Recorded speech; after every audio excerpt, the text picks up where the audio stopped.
everyone, welcome to the video. My name is Maze, and in this video we'll be making one of the Rockler knife kits, specifically the drop point knife kit. So as you can see, the kit comes with an already sharpened blade made of 440C steel, 3 aluminum pins. So since they're aluminum, you could use your woodworking tools to cut them and shape them. A custom fitted leather sheath, which is nice because in many states you cannot conceal carry 3-inch blade, so having something you could put on your belt that comes with the knife is nice. And it says complete set of instructions, but they are not complete, they are incomplete. Really useless in my opinion, which is one of the reasons I'm making this video. Because if you don't sort of already know what you're doing, the instructions aren't going to help you. And if you do kind of already know what you're doing, the instructions aren't going to tell you anything. So on top of what comes in the kit, outside of the kit, you will also need some wood or anything else you could make knife scales out of, and some 5-minute epoxy.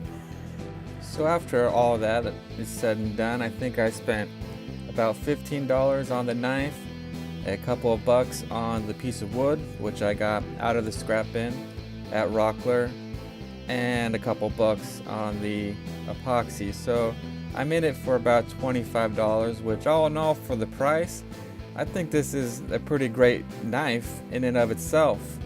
And if you're a woodworker who's got a little bit of that blacksmith envy, it's a good way to get your toes wet into the knife and tool making without having to buy any new tools or new equipment. You could just use the stuff you got, and at the end of the day have a nice knife to show off and say, hey, I made this knife. So with that out of the way, let's make some dust. So the first thing you need to do is tape off the blade. It comes already sharp, and you don't want to damage it during the project, and more importantly, you don't want it to damage you. Alright, you want the first blood your knife tastes to be that of your foe or of your prey, not of your own.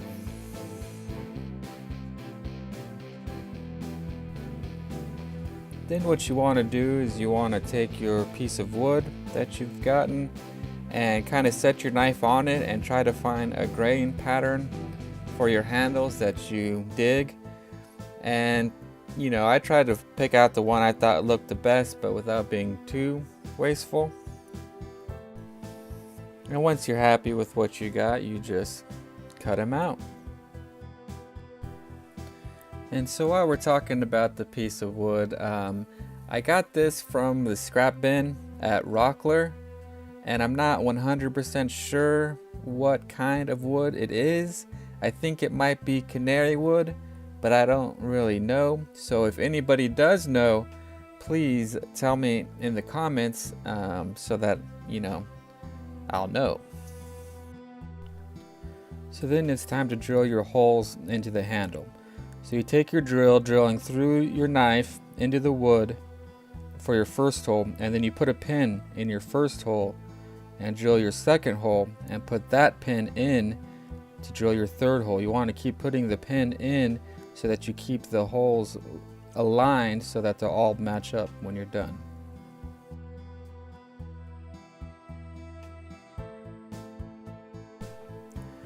So then you take a pencil and you draw around the handle of the knife onto your scales with the pins in so that you can come over to the scroll saw, or you could use a bandsaw or a fret saw. I would not use a jigsaw because this is a very small piece and I just don't see a way you could do it safely.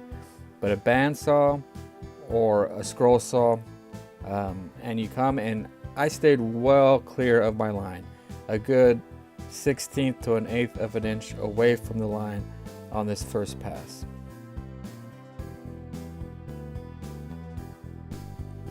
So then for my second pass, I put both pieces of wood together and put the pins in so I could cut through both pieces of wood at the same time so that they would be the same shape.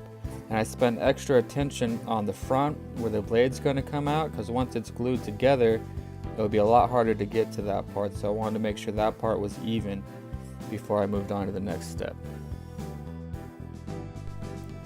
So then with the pins in, I went over to the belt sander and really cleaned up that front part, right where the ricasso of the knife is going to be.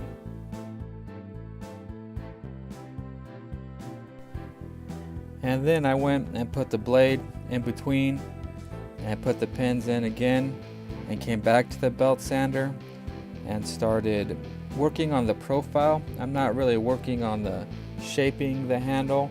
I'm just trying to get the profile right and sanding down the wood so that it would meet the metal of the tang. And then it was time for the glue up. The first thing I did was to scuff up the tang and the knife scales a little bit with some 80 grit sandpaper to promote adhesion, to make sure there was a little bit of something for the epoxy to hold on to. And then a little tip with epoxy is you take a scrap piece of wood and you use it as a mixing palette, but you put masking tape on it, and that way you could mix the epoxy on the tape, and then when you're done you could pull off the tape and throw that away. You don't have a big mess, and you could reuse your palette multiple times. And you just mix it thoroughly, and then you put it on both sides that you're gluing, set your pins in, and then put more on the other sides and clamp it down.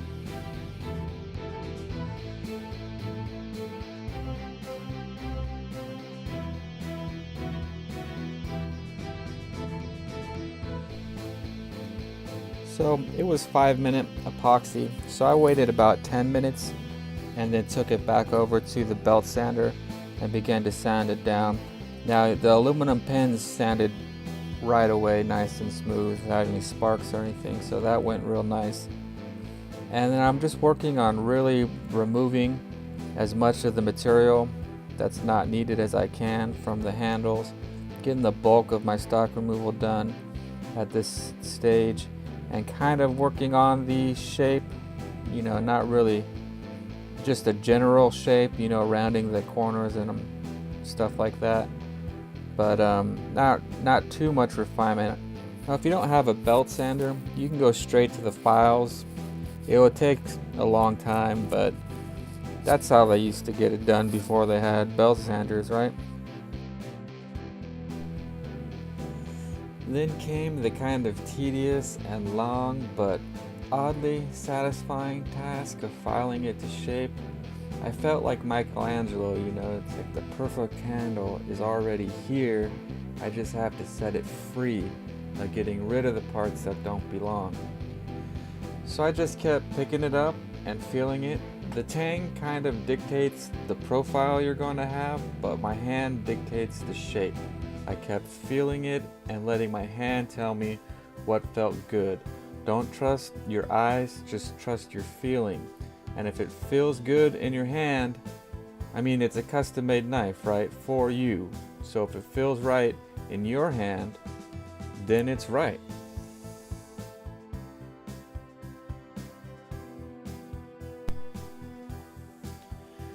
And then it was time to sand everything. I spent a lot of time really sanding this well because it's going to be a handle, and so I wanted it to be nice and smooth for my hand. I did only sand it up to 220, but I took the extra step of raising the grain with some water and resanding it at 220. So while I was making this, when I first started, I tried to avoid scratching the tang with the file or the belt sander or the sandpaper, and I just gave up on that because it was nearly impossible. So at this moment the tang was sanded to about 220, which was very rough, and I wanted to polish it as best I could, so I went up to 2000. And you could polish it if you have a buffing machine at 2000, but I didn't, so it ended with a kind of satin look, but I still thought it looked good. But the trick to polishing metal or sanding it is you sand in like sideways on one grit, and then the next grit you want to sand in a different direction, like diagonal, so you know that you've sanded out the one grit, the sideways grit, when everything looks diagonal, and you move up through the grits that way, and then on the last grit you sand straight with the metal so that it kind of hides the small scratches. And it gave it a satin look that, like I said, with a buffing machine it could be better, but I liked it.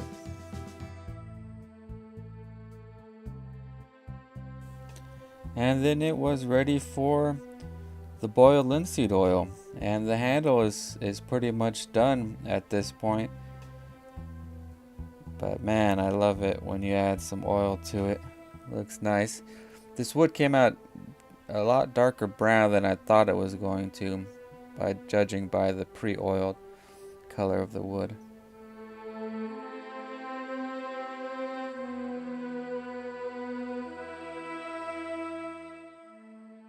Then it was time to shape the sheath, and so you wrap the knife in plastic, and then you dip the sheath in water. And I thought I was going to have to let it soak in here and heat up the water, and in order to soften this up, but it softened up almost instantly.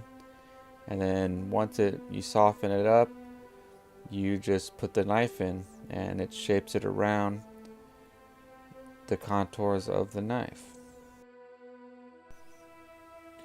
And then you can't just let it dry like that. I didn't have the patience for that, so I just used my heat gun to kind of get most of the leather dry. I still had to let it sit for a while, even after the heat gun, just to get it nice and completely dried. So overall, I was really loving it at this point. I totally dug how it looked, but I was not really happy with the color of the sheath, so I decided to try to dye it. Now I have leather dye because I use it on wood when I work on guitars and cajones, but I never actually used it on leather. So I experimented a little bit on the back, and I ended up settling on brown and black and this wine color, and I just began layering them on top of each other, doing a coat of black and then a coat of brown, then wiping it off and just doing another coat of the wine color, and just layering them on and letting them soak in at different levels so it has different shades. And it looks really cool. I really love it. It looks kind of like a cowboy's gun holster, and the pictures kind of don't do it justice because you have to look at it from different angles to see the different colors popping out, but I really liked it. And then I wasn't sure if I should put oil on it, and so I just tried it a little bit on the back, and it seemed to work well and to protect it and bring out the colors a little bit, so I put it all over, especially the parts that I didn't dye, just to give it some protection.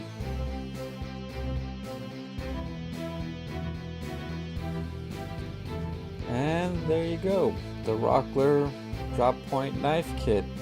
I hope this was informative, and if you were thinking about maybe picking up one of these, it gives you all the information you need to make your decision.